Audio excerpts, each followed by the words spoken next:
महाभारत का युद्ध केवल अस्त्रों का संग्राम नहीं था, वह मनुष्यों के मन का भी युद्ध था। कुरुक्षेत्र में सेनाएं आमने सामने थीं, पर असली हलचल शंखनाद से पहले ही मन के भीतर शुरू हो चुकी थी। गीता के ये श्लोक हमें यह नहीं बताते कि मैदान में कौन खड़ा है, बल्कि यह दिखाते हैं कि किसका मन कितना स्थिर है और किसका नहीं।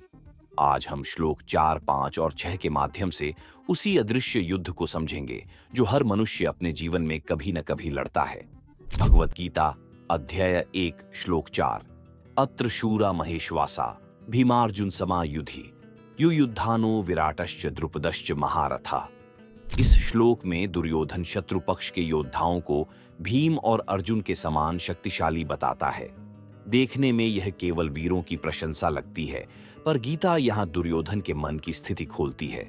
श्री कृष्ण इस श्लोक के माध्यम से हमें यह समझाना चाहते हैं कि जब मन में भय जन्म लेता है, तब मनुष्य विरोधी को अपने बराबर या अपने से बड़ा देखने लगता है। यह वास्तविकता नहीं, मन की अवस्था होती है। जो स्वयं भीतर से डगमगाता है, वही दूसरे की शक्ति को बढ़ा चढ़ा कर देखता है। यह श्लोक बताता है कि भय बाहर नहीं होता, भय का निवास मन में होता है। श्लोक 5।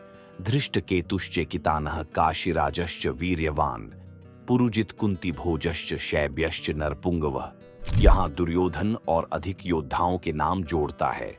नामों की संख्या बढ़ती जाती है, पर उसका आत्मविश्वास नहीं बढ़ता। श्री कृष्ण इस श्लोक द्वारा संकेत करते हैं कि जिसे अपने मार्ग और कर्म पर पूर्ण विश्वास होता है, उसे बार बार समर्थन गिनाने की आवश्यकता नहीं होती। जब मनुष्य भीतर से कमजोर होता है, तब वह बाहरी बल का सहारा ढूंढता है।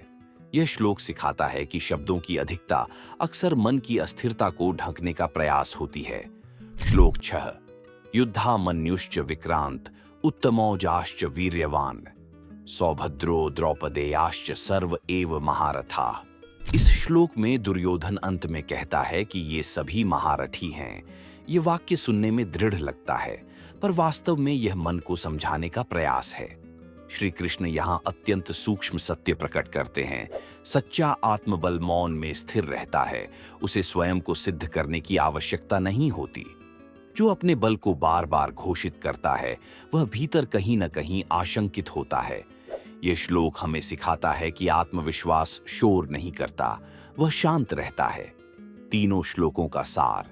इन तीनों श्लोकों के माध्यम से गीता हमें युद्ध नहीं, मानव मन का विज्ञान सिखाती है। दुर्योधन का भय, उसकी बातें, उसकी सूची, ये सब उसके भीतर चल रहे द्वंद्व का प्रतिबिंब है। श्री कृष्ण यह दिखाते हैं कि जो व्यक्ति अधर्म के मार्ग पर चलता है, उसका मन युद्ध शुरू होने से पहले ही हारने लगता है। विजय पहले मन में होती है, मैदान में बाद में। इन श्लोकों में श्री कृष्ण हमें केवल कुरुक्षेत्र नहीं दिखाते, वे हमारे जीवन का युद्ध दिखाते हैं।